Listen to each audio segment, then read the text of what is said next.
Hello बच्चों, welcome back to our YouTube channel Rahul sir bio Trivedi.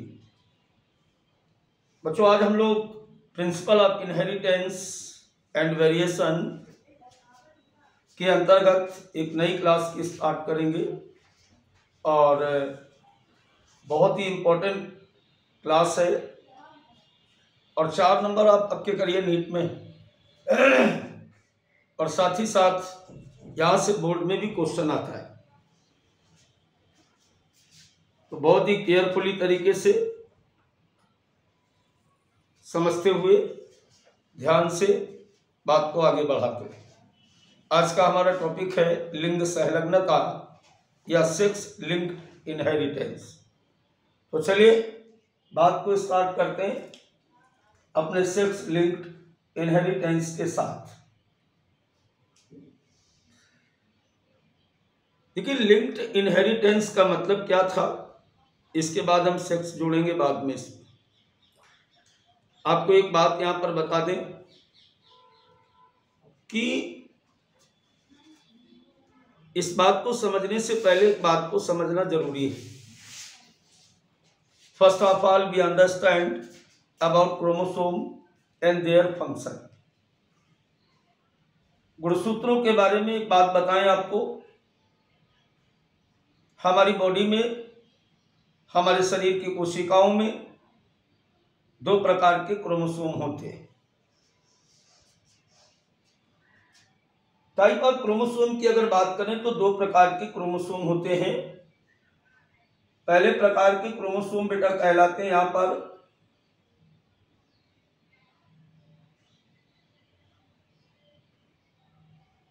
तो dance कर रहा है यार, रोकना पड़ेगा इसको।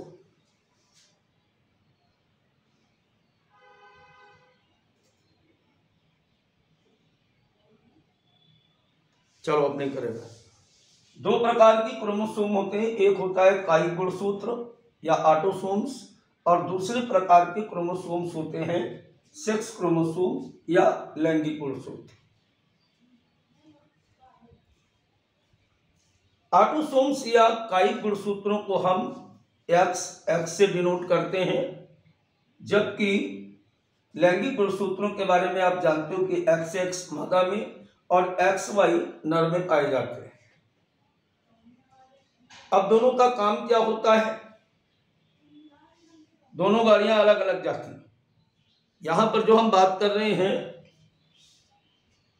कायिक गुणसूत्रों की, तो ये शरीर के कायिक लक्षणों को, शरीर के सोमेटिक लक्षणों को अगली पीढ़ी में स्थानांतरित करते हैं, कायिक लक्षणों को स्थानांतरित करते हैं और इनका काम होता है लैंगिक लक्षणों को अगली पीढ़ी में भेजना, ट्रांसमिटेड सेक्सुअल कैरेक्टर। हमारे पास 2 प्रकार के कैरेक्टर होते हैं। ऐसे कैरेक्टर जो नर और मादा दोनों में समान होते हैं, which are similar in the male and females, that character is called. ऐसे सभी लक्षणों को हम लोग क्या बोलते हैं बेटा, ऐसे सभी लक्षणों को हम बोलते हैं सोमेटिक कैरेक्टर या कायिक लक्षण। और जिन मामले में नर और मादा एक दूसरे से भिन्न होते हैं, जिन कैरेक्टरिस्टिक फीचर्स में मेल और फीमेल एक दूसरे से डिफरेंट होते हैं, उनको हम सेक्स कैरेक्टर कहते हैं। अब दोनों की अपनी अपनी जिम्मेदारी। क्या जिम्मेदारी? कि सोमेटिक कैरेक्टर सोमेटिक क्रोमोसोम्स के द्वारा या ऑटोसोम के द्वारा अगली जनरेशन में जाते हैं और सेक्सुअल कैरेक्टर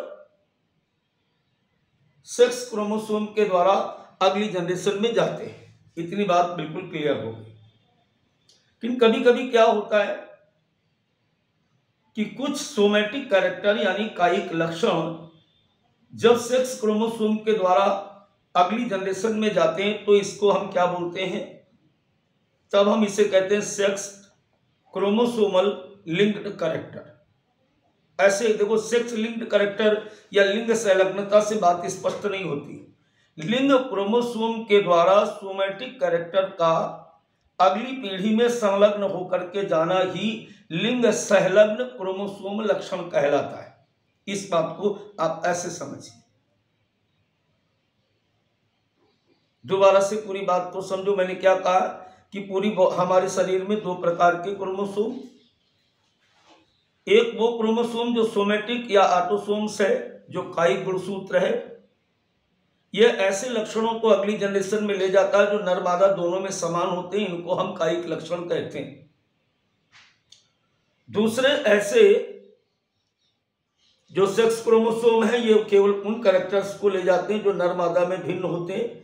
लेकिन कभी कभी क्या होता है, sometime few somatic character transferred by the sex chromosome, that phenomena called sex linked inheritance. Hindi में भी लिखा मैंने इसे। कभी कभी कुछ कायिक लक्षण जब लैंगिक गुणसूत्रों के द्वारा अगली पीढ़ी में स्थानांतरित होते हैं, तब इसे लिंग सहलग्न लक्षण कहा जाता है, और इस घटना को हम लिंग सहलग्नता कहते हैं। शायद अब तक 6 क्लास के बच्चों को भी ये बात समझ में आ जाएगी।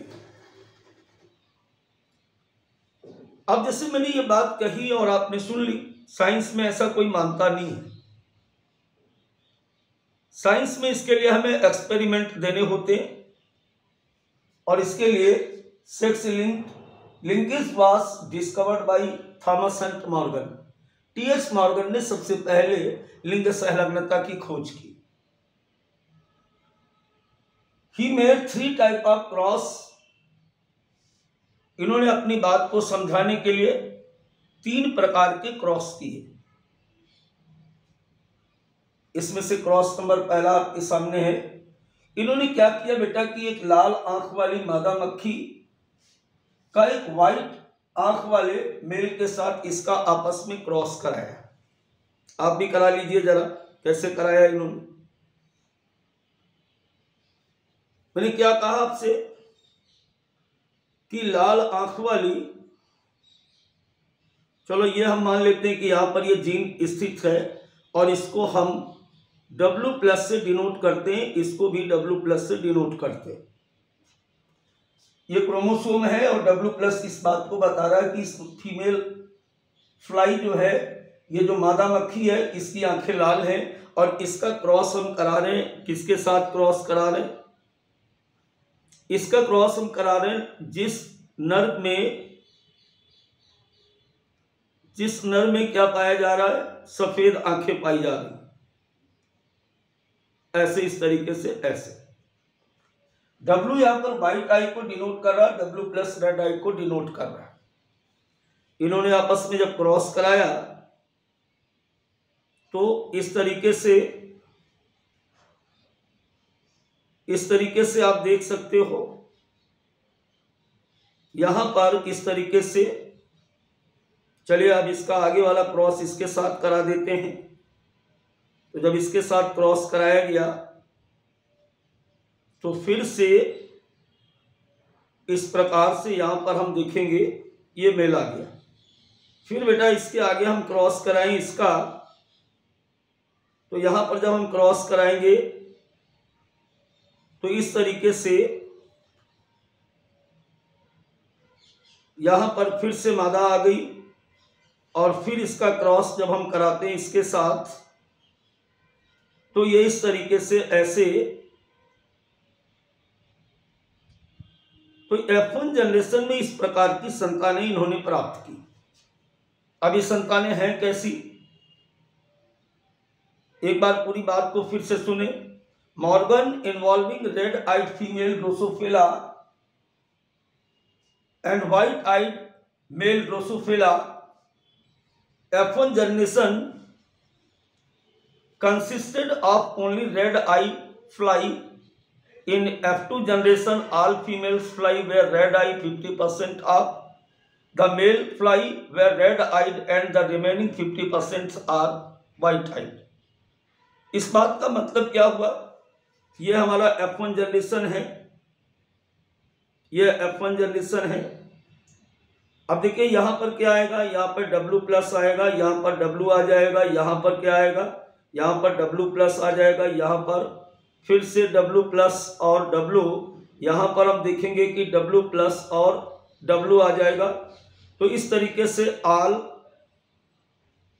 फ्लाइज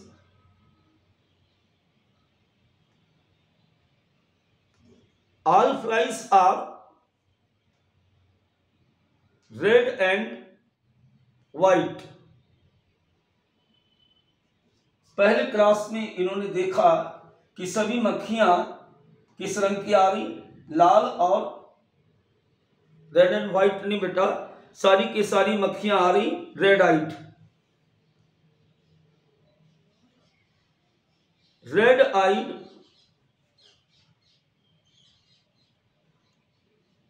मॉर्गन ने अपने पहले क्रॉस में जब लाल आंख वाली मादा मक्खी का क्रॉस सफेद आंख वाली नर के साथ कराया तो उन्होंने पाया कि F1 जनरेशन में सारी की सारी मक्खियां कैसी आ रही, सारी की सारी मक्खियां लाल रंग की आ रही या लाल आंख वाली आ रही।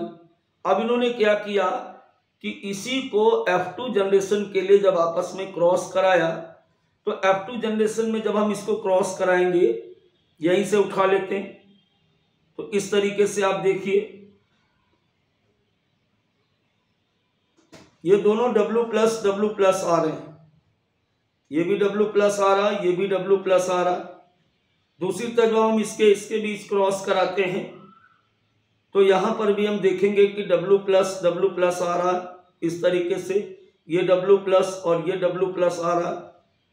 फिर इस तरीके से हम देखते हैं इसके बीच क्रॉस कराते हैं अगर तो यहां पर इस तरीके से पेरेंटल रिकॉम्बिनेशन वापस लौट रहे हैं। आप देख रहे हो कि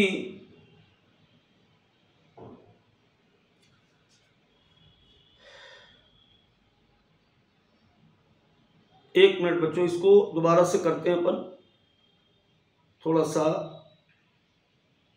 दोबारा से करते हैं सारी बात को। यहां पर हमने क्या देखा कि in F1 generation all flies are red eyed. अब इन्होंने F2 जनरेशन के लिए इनके बीच आपस में क्रॉस कराया तो जैसे यहां पर हम ले लेते हैं W+ और इसका साथी ये वाला ले लेते हैं यहां पर ये W और दूसरा बेटा एक यहां पर और लिया जाएगा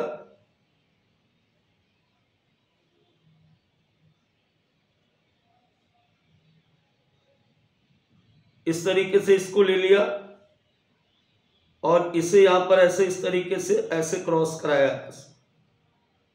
तो दोनों ही रेड आइड जो F1 जनरेशन में आई थी इनके बीच जब हम आपस में क्रॉस कराएंगे तो क्या आएगा,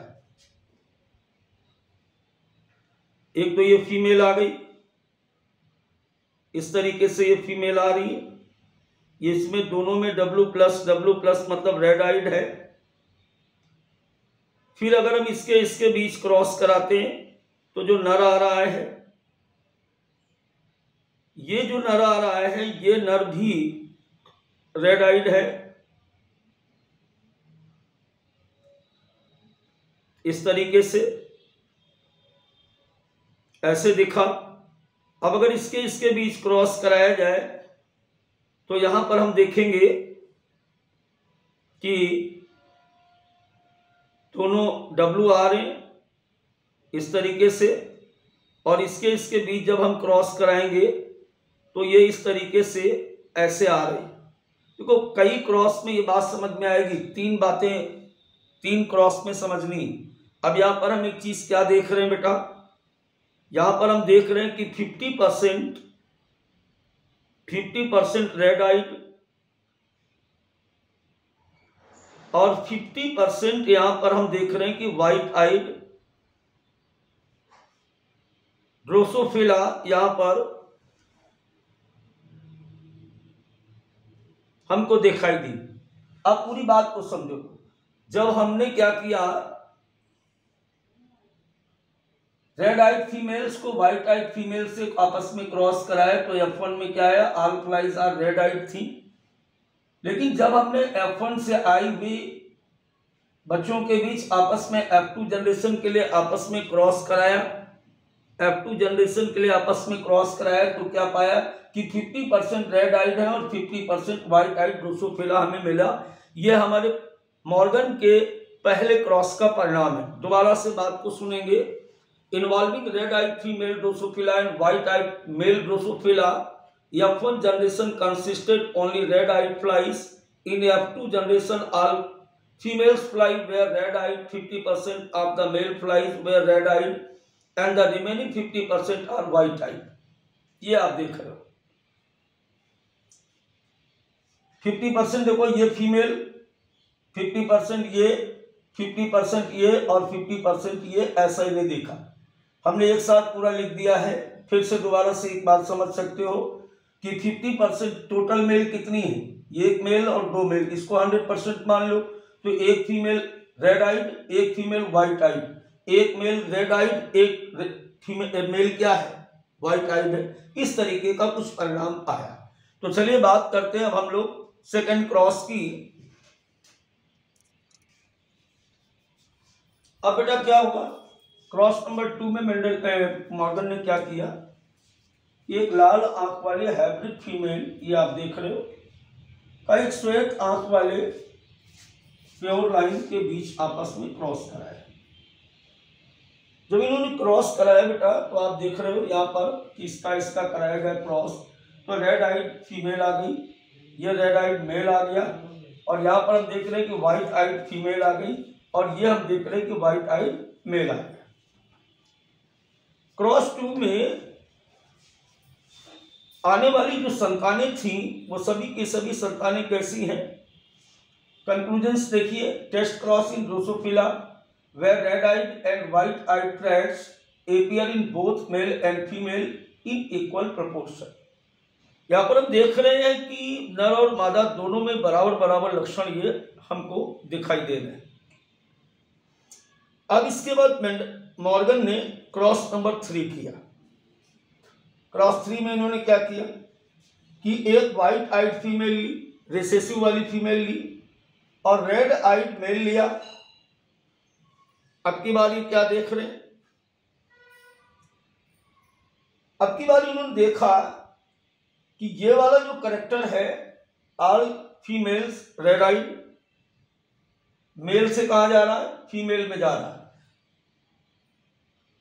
मेल से करेक्टर कहां जा रहा है, फीमेल में जा रहा है। देखो ये क्या लिखा हुआ है, ये लिखा हुआ है कि all females red eyed, red eyed कौन है, male, all males white eyed, मादा का कैरेक्टर नर में जा रहा है और नर का कैरेक्टर मादा में जा रहा है। ये खास बात इन्होंने देखी क्रॉस 3 में। इसका मतलब कि आंखों का जो लक्षण था वो डायरेक्ट नहीं जा रहा था, वो कैसे जा रहा था, वो क्रिस क्रॉस इनहेरिटेंस को शो कर रहा था। अब बात क्या होती है कि क्रिस क्रॉस इनहेरिटेंस क्या है, जरा एक सेकंड में इसको भी देख लीजिए। जैसे हम मान लेते हैं कि ये XX और ये XY, ये हम मान लेते हैं कि इसके एग्जाम्पल हैं कलर ब्लाइंडनेस, लिंग संलग्न लक्षणों के उदाहरण है वर्णांधता और हीमोफीलिया। मान लेते हैं यहां पर C लगा दिया है, तो ये क्या है, ये क्या है, ये है वर्णांधता का जीन, इस पर स्थित है माता पे। अब देखिए माता से ये कहां जा रहा है, माता से बेटा ये जा रहा है, कहां जा रहा है, XY में, ये जा रहा है। दूसरा एक क्रॉस देखो जिसमें हम नॉर्मल फीमेल लेते हैं और अफेक्टेड मेल लेते हैं, तो अब ये कहां जा रहा है, अब ये कहां जा रहा है, अब बेटा ये जा रहा है, इसको यहां पर ऐसे क्रॉस करा देते हैं। अब ये कहां जा रहा है, अब ये जा रहा है पुत्रियों में। तो जब कोई कैरेक्टर पिता से पुत्री में और माता से पुत्र में जाता है, तो इस प्रकार के क्रॉस को, इस प्रकार के लक्षणों की वंशागति को हम क्रिस क्रॉस इनहेरिटेंस कहते हैं। फिर मिलते हैं एक नई वीडियो के साथ लिंग संलग्नता मीन्स कलर ब्लाइंडनेस हीमोफीलिया के साथ और इसकी पेडिग्री एनालिसिस के साथ। बाय बाय बच्चों।